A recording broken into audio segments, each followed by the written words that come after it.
বাংলাদেশের ক্রিকেটে বিতর্ক আর সাকিব আল হাসান এই যেন মুদ্রার এপিঠ আর ওপিঠ। মাঠের পারফরমেন্স কিংবা মাঠের বাইরের আলোচনা সাকিবকে এড়িয়ে যাওয়া অসম্ভব।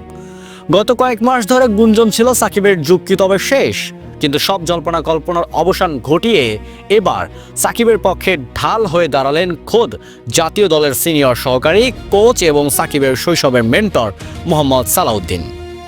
যারা সাকিবকে ছাড়া বাংলাদেশ দল কল্পনা করছেন তাদের সপাটে জবাব দিয়ে সালাউদ্দিন যা বললেন তাতে নড়ে চড়ে বসেছে ক্রিকেট বিশ্ব।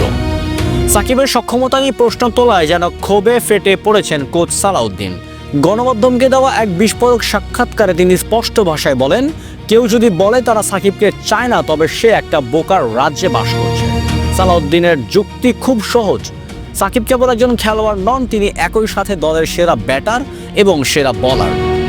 দলের কম্বিনেশন বা ভারসাম্য বজায় রাখতে সাকিবের বিকল্প আজ বাংলাদেশের তৈরি হয়নি। সালাউদ্দিনের মতে সাকিবের ফিটনেস নিয়ে আলোচনা হতে পারে, কিন্তু তার প্রয়োজনীয়তা নিয়ে প্রশ্ন তোলাটা নিছক বোকামি। সাকিবের বিরুদ্ধে সমালোচনা যখন তুঙ্গে, ঠিক তখনই অভিজ্ঞ অলরাউন্ডার নিজে থেকেই মাঠে ফেরার তীব্র ইচ্ছা প্রকাশ করেছেন। লাল সবুজের জার্সিতে শেষ মুহূর্ত পর্যন্ত দেশের জন্য লড়ে যেতে চান তিনি। হাজারো সমালোচনা, রাজনৈতিক অস্থিরতা কিংবা ব্যক্তিগত লড়াই, কোনো কিছুই যে সাকিবের জেদকে দমাতে পারেনি তা আবারও প্রমাণিত হলো। সাকিব জানেন মাঠের লড়াইয়ে পারফরমেন্স দিয়েই সব সমালোচনার জবাব দিতে হয়। ক্রিকেট প্রেমীদের জন্য সবচেয়ে বড় খবরটি দিয়েছে বাংলাদেশ ক্রিকেট বোর্ড বিসিবি। দীর্ঘ অপেক্ষার অবসান ঘটিয়ে বিসিবি নিশ্চিত করেছে সাকিব আল হাসান আবারও ফিরছেন। সব ঠিক থাকলে আগামী মাসে পাকিস্তানের বিপক্ষে ম্যাচ দিয়ে আন্তর্জাতিক ক্রিকেটে সাকিবের রাজকীয় প্রত্যাবর্তন হতে যাচ্ছে। দেশের মাটিতে সাকিবের এই ফেরা কেবল একটি ম্যাচ নয়, বরং ভক্তদের কাছে এক আবেগের নাম। পাকিস্তানের গতিময় বোলারদের বিপক্ষে সাকিবের অভিজ্ঞতা যে টাইগারদের বড় শক্তি হবে তা বলার অপেক্ষা রাখে না। এদিকে বিশ্বকাপে না যাওয়া প্রসঙ্গে সালাউদ্দিন বলেন, বিশ্বকাপ খেলছি না, তবে তেমন মানুষ না যে একটা জিনিস মিস করছি বলে সেটার জন্য হা হুতাশ করে মরে যাব। কালকে বাঁচবো না মরবো সেটাই জানি না, তবে ভবিষ্যৎ নিয়ে আসলে চিন্তা না করে আমার বর্তমান যে অবস্থা আছে সেটাকে যেন সবচেয়ে ভালো করতে পারি ও খেলাটা উন্নতি করতে পারি সেই চেষ্টাই করছি।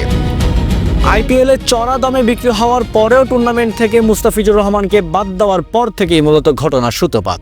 ওই ঘটনার পরেই বাংলাদেশ নিরাপত্তা ইস্যুতে ভারতে বিশ্বকাপ খেলতে আপত্তি জানায়। বোর্ড পাকিস্তানের মতো বাংলাদেশের সব ম্যাচ শ্রীলঙ্কা আয়োজনের দাবি জানায়, তবে আইসিসি বাংলাদেশের দাবি না মেনে বাংলাদেশকে বাদ দিয়ে শেষ মুহূর্তে স্কটল্যান্ডকে বিশ্বকাপে আনে। দিন শেষে সাকিব আল হাসান মানেই এক লড়াকু যোদ্ধা। মোহাম্মদ সালাউদ্দিনের কথাগুলি যেন এক কোটি কোটি মানুষের হৃদয়ের কথা। সাকিব ছাড়া বাংলাদেশের দল আজও অসম্পূর্ণ। যারা মনে করেছিলেন সাকিব ফুরিয়ে গেছেন তাদের জন্য পাকিস্তানের সিরিজটি হতে যাচ্ছে এক বিশাল পরীক্ষা।